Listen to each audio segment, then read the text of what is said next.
Good morning, Flosstube. It's Julie with Reflections Framing and Stitching. Today is Saturday. It is the 7th of May, and this is Chart of the Week video number 132. Welcome. How are you today? I'm doing good. The sun is shining. It's supposed to get up into the 70s today. The leaves are finally coming out on the trees. We're a little behind. Like I'm still wearing my winter coat in the morning. But we may have a 70-degree day today before we go straight into summer. It's going to be 90 degrees next week. So I think this is our one single day of spring before we hit summer. I'm going to guess Mother Nature is having some issues. So anyway, I hope you're all doing well. I did not get a video made last weekend because I was away at retreat. We had a good time.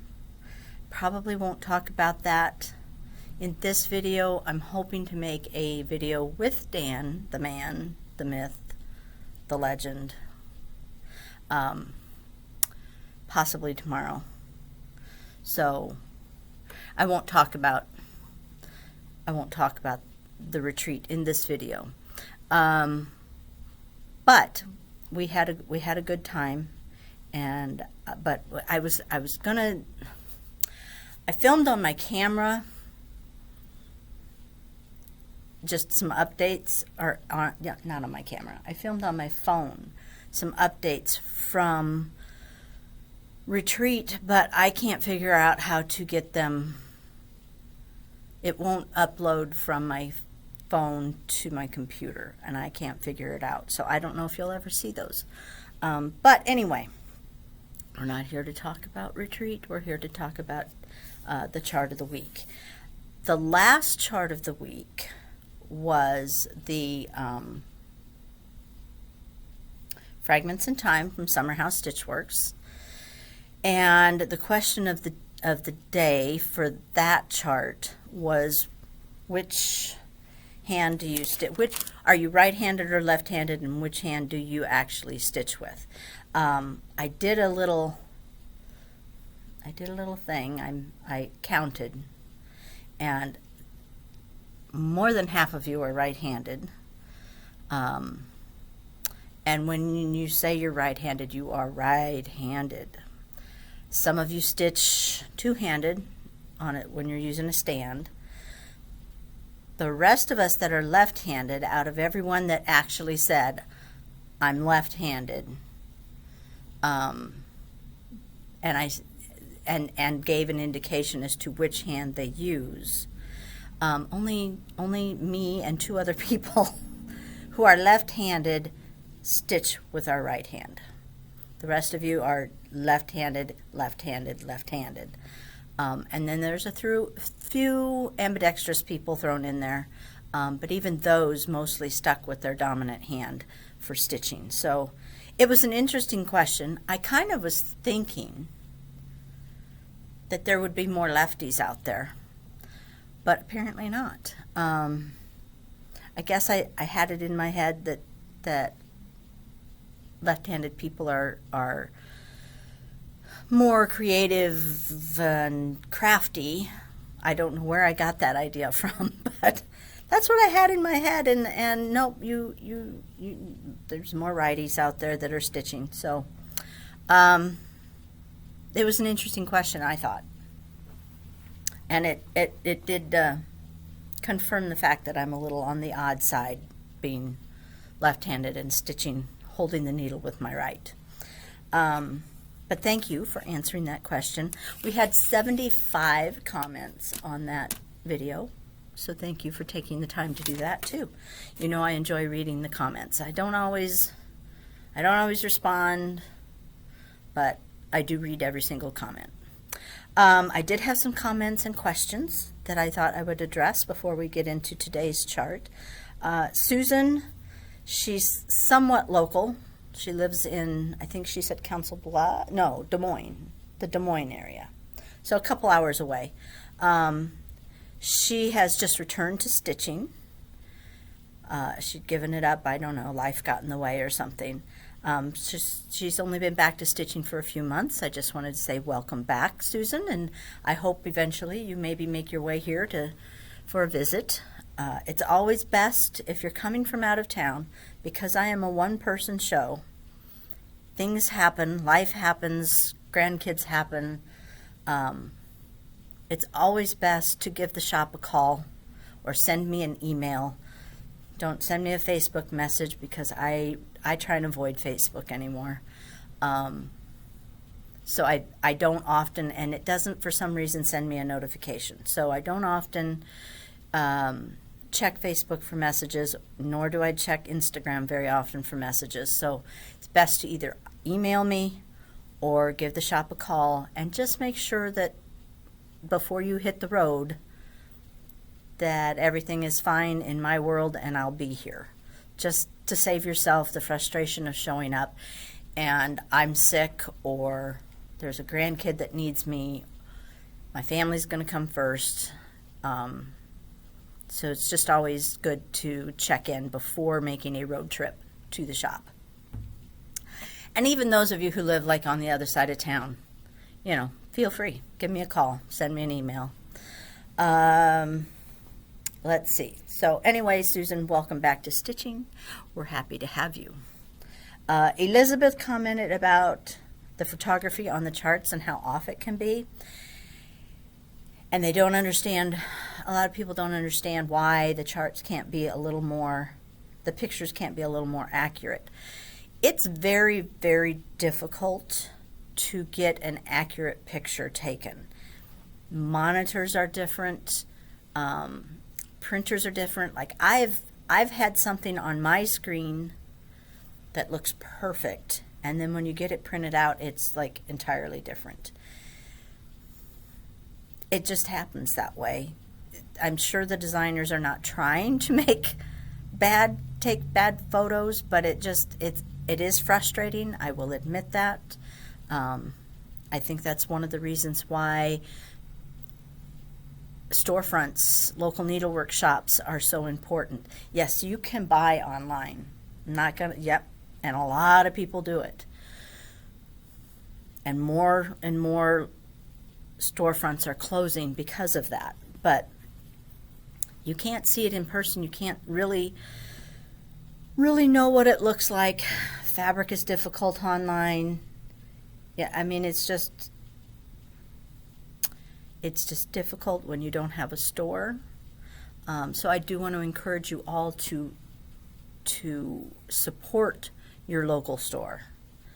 That yes, the pandemic is over, but shops are still struggling. Shops still have rent to make. I have $2,000 worth of rent I have to make every month. I have to sell a lot in order to make that. Online stores don't, generally speaking, have a lot of overhead. They can sell far less and still make a profit. So if you have a local needlework shop, I encourage you to please, please, please throw your business their way. They need it. I'm going to step off my soapbox now. But anyway, Elizabeth, I understand your frustration. That's one of the reasons why I do what I do here in these videos, is for those of you who don't have an LNS you can go to. I try and show you, like last week's, 2 weeks ago, the colors were entirely different than what was on the front of the chart. Sometimes you actually like the front of the chart better than the actual colors. I've run into that several times. With the needle and thread, Hannah Ann Wallace, I think. The chart showed all pinks, but when you pulled the thread, it had a lot of oranges in it, and I didn't like the oranges, so I converted it all to pink. So my piece looks like the cover. It does not look like the actual called for threads. So that can happen too, that you like the cover better than you like the reality. That's another reason why an LNS is important, because we can help you change that if you need to. Karen, you didn't understand what tent stitching is. Tent stitching is basically half across. It's also called the continental stitch, and there's another name too that I can't remember. So basically it's just a half across, so it takes half the time to stitch something. I will be showing my progress on my piece that I'm doing in the tent stitch. I have a piece here that I've done in the tent stitch. Hold please, I'll run and get it. Okay, so this is a piece that I've done. It's on 40 count. It's over 1 using the tent stitch, so just a half across. And I don't know that you can tell that it's a tent stitch, but it was done with just a tent stitch. I can't get this chart anymore. Hoffman's no longer carries it, and this particular designer never responds to any of my emails. So I'm just going to be taking that home. We also have it stitched up in 32 count to kind of show you the difference between what an over 1 and what a regular over 2 would look like. But so I don't have any more of this chart. But I did win a blue ribbon at the fair for this one. I think I even got best in show on this one. Not to brag or anything, just saying. I was happy people appreciated the work that went in. It's really not that difficult, and it's kind of fun, but you do need good readers. Marla also has vertigo, like I suffer from, and suggested the Epley maneuver. If for any of you who don't know, you can go online and Google what the Epley maneuver is if you struggle with vertigo. And I do that. It does take a while to work, though. For me, and at the time I first got dizzy, I also had the stomach flu. So doing the Epley maneuver was not even a possibility at that point, because it does tend to make my vertigo worse before it gets better. Joanne asked about, she'd watched a video, a different Flosstube video, where they recommended removing your stitching from your hoop or your frame, your Q-snap, when you're not actively stitching on it. And she wanted to know if that is really a thing, if that's what I recommend. This is going to be one of those do as I say, not as I do things. Yes, you should remove it from your hoop or your Q-snap when you're not stitching on it. That being said, I use a Q-snap, and I very rarely do that because I don't find that it causes any issues. Yes, the snap part of the Q-snap sits on top of those stitches, but I haven't had anyone say anything about damage to them. I don't see any damage when I'm stretching and using 4.0 readers. Hoops leave hoop marks, especially in Aida. And yes, you should take it off the hoop, definitely. If I still used a hoop, that's what I would do, because it leaves hoop marks that oftentimes I cannot get out when I stretch it. With all of the overdyed issues and stuff, I don't wet anything down anymore. It used to be things would come in, I could spritz it with a little water because it was just on plain Aida, and using DMC, and then stretch it out that way and get rid of that hoop mark. But I don't do that anymore because I never know whether it is an overdyed or not an overdyed, and I made the mistake one time, and I will not make that mistake again. So yes, you should, but I don't. East Coast Stitcher asked if it was Frederick or Cooper that I'm doing over one with the tent stitch. It is actually Frederick that I'm doing. Cooper would be a good option though. And I've always admired Cooper, so that might be one that I would go ahead and do. I don't need a big, huge bird hanging on my wall, but a little bird I could do. So yes, Frederick, not Cooper. And that concludes the question and comment section of this video. So we're going to go right on into the chart of the day, which is Matter in Hand from Jeannette Douglas. This one came out at Market. Really cute. It was very popular.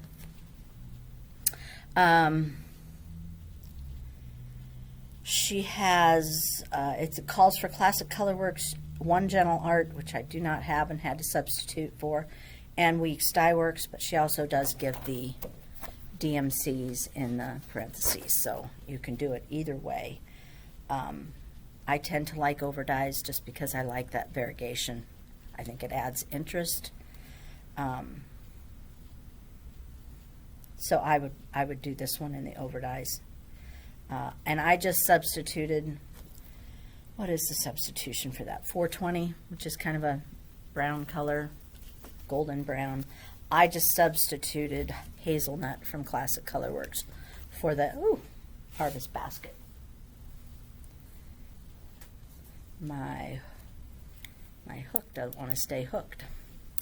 Let's see, what else can I tell you about this? It calls for 40 count marbled painter from XU Designs.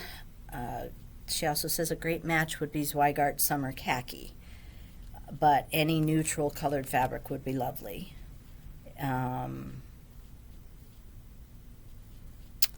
Design count is 139 by 164, so it's not huge, but it is bigger than the last couple that I did, and I did want to do something a little bit bigger because I know a lot of us like to do bigger projects. So, Summer Khaki. This is a 36 count Summer Khaki. And the reason it's 36 and not the 40 that's called for is because this was handy and the other was I would have had to dig for. And I didn't feel like digging when I was looking for fabric. So, let's get these colors on here so you can see what they look like.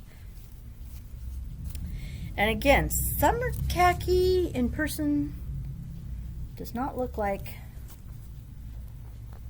the yellow that it looks like on here.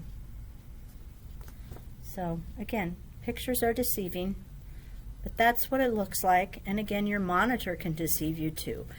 I would describe khaki as a neutral with green undertones. It's not green, it is a khaki color, but it does have a green undertone to it. I'm sure there's probably a more artistic name for undertone. I'm not an artist though, so you're going to have to put up with my saying undertone. All right, so that's the called for. Say you're out of Summer Khaki, can't get your hands on Summer Khaki, or you want an overdyed. A good option would be Oatmeal from Color and Cotton.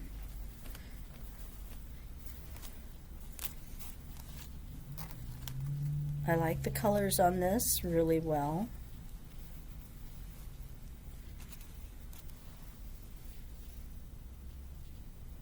And it's very, very similar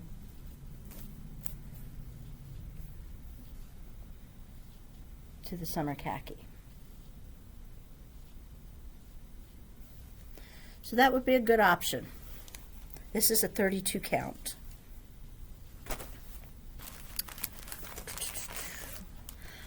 This is an 18 count Oatmeal, also from Color and Cotton.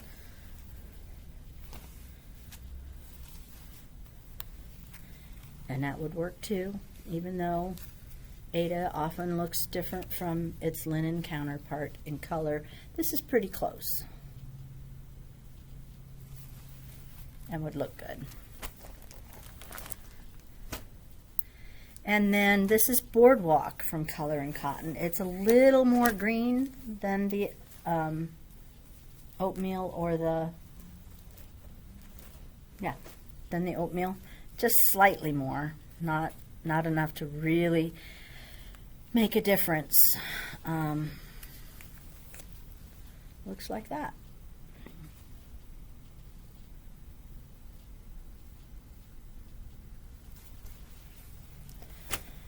Alrighty, next up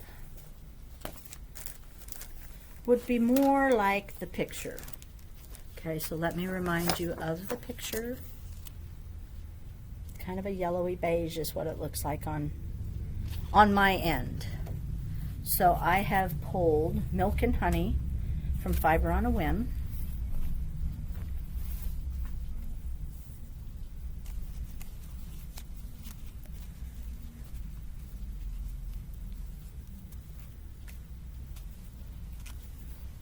There you go.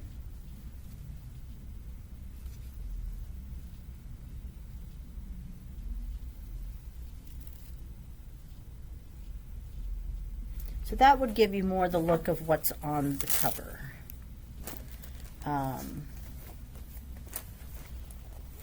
Not necessarily what it truly looks like, but what it looks like on the cover, to me. It's all subjective. This is a 40 count flannel flower from Fox and Rabbits. Now this one, you might need to adjust. It calls for whitewash, which is pretty white, but you might need to go to like B5200. I would do a test on it. Here it looks really, really bright, but when you get down to one thread, it's not going to be as bright as what you think. So you might need to adjust that color. It's kind of a yellowy background with some gray in it. Kind of cool. Kind of splotchy. Then we're going off the rails a little bit. This is Tiramisu from Under the Sea. This has a pink cast to it. I happen to like this a lot. I think it gives it a nice summery look. Spring, summer look.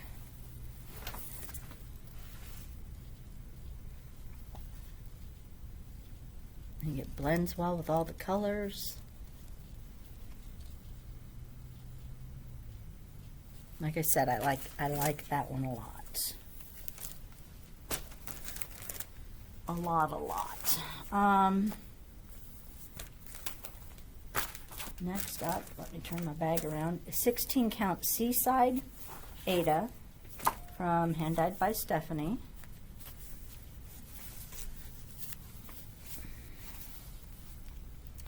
For those of you who like blues, I like how this looks on it. I think that'd be really pretty too.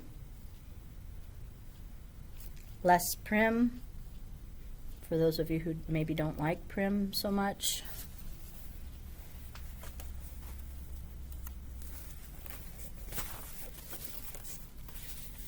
And finally, last but certainly not least, is going to be 36 count Boston from Seraphim, I believe.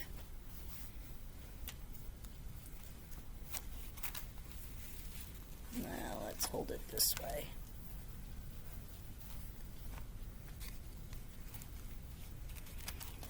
Again, my ring, I need to just throw it away because it's not staying closed. But there it is on the Seraphim.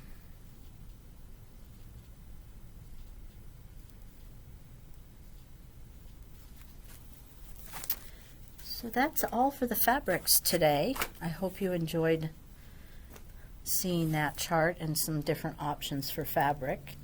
And remember, I did substitute Hazelnut, Classic Colorworks Hazelnut for the called for, whatever it was called for. My mind, it just doesn't keep anything anymore. Harvest Basket. Question of the day. Hold on. Mail lady's about to come in. Okay, I was talking earlier about the weather and that we might be having summer next week, which leads me to thinking, what are your plans for summer? Are you going to go anywhere interesting or do anything different? We're doing our normal going away at the 4th of July. We're going to a different place this year because the husband and wife that own the place we usually stay at didn't communicate well with each other, and she rented the lodge out from under us. So we had no place to go. There's no other place. We called around and tried to find some other place to stay, but you're out in the middle of the sandhills, and there's not a whole lot of places to stay that aren't already booked like years in advance. So we're actually going down into Kansas to a different place.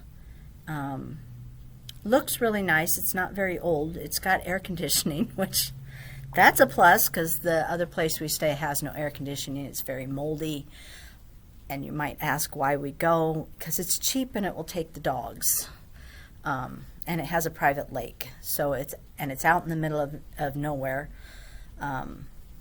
which is also good because Ben and Kate will be going, and we don't really like to be around a ton of people. So even though it's summer and we're mostly outside, it's still better for them if we're not around a bunch of people. So we're going down into Kansas, staying at a lodge down there. It does have some fishing ponds, but no boat or canoe or kayak. The kids are a little disappointed about that, but we're just going to have to make do. It's about 3 times the cost, so we're not going for as long as we normally would, but it gets us out of town over the 4th of July. We get to take the dogs, which is a big thing for us. I don't like to board my dogs. Every time I have, they've come back sick, and it's not worth it to me, but they don't like the Rags. Nothing really bothers Rags, except unless you're a person walking on her sidewalk, in which case that bothers her. But thunderstorms don't bother her. Fireworks don't really bother her. Riding in a car doesn't bother her. She's a good dog. And then you have Remy, that everything bothers. And the older she gets, the more neurotic she gets. She didn't used to mind thunderstorms. Now she's terrified. Loud noises bother her. Fireworks bother her, but she also gets horribly car sick. So taking her anywhere is never fun. We do have to drug her up quite a bit. But that's the only plan we have, is we will be going away for the 4th of July. Otherwise, nope, not going anywhere.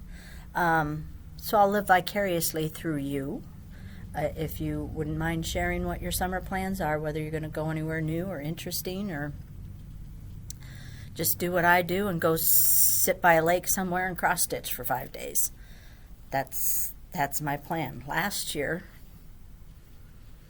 Abby and Reese and Travis came, and Reese ended up with hand, foot, and mouth and was sick the entire time and cranky, and it wasn't quite a relaxing holiday for us. This year they're not coming, I don't believe, so we'll just have the older kids, Adam and Marcia's 2 girls, and then Ben and Kate. So it should be fun. I'm looking forward to it. So that's all I really have for today, I think. I'll probably remember 10 things I want to say when I hit the end button, but like I said, I'm hoping to do another video tomorrow, a longer one. I may or may not have gone antiquing during retreat last weekend. I may have done that. Fremont has 5 little antique stores, so I might have gone there. So I have some treasures maybe to show you, and some stitching to show you. I'm going to force Dan to be on camera, whether he wants to be or not. And other than that, I'm going to let you go. It's time to open up the shop.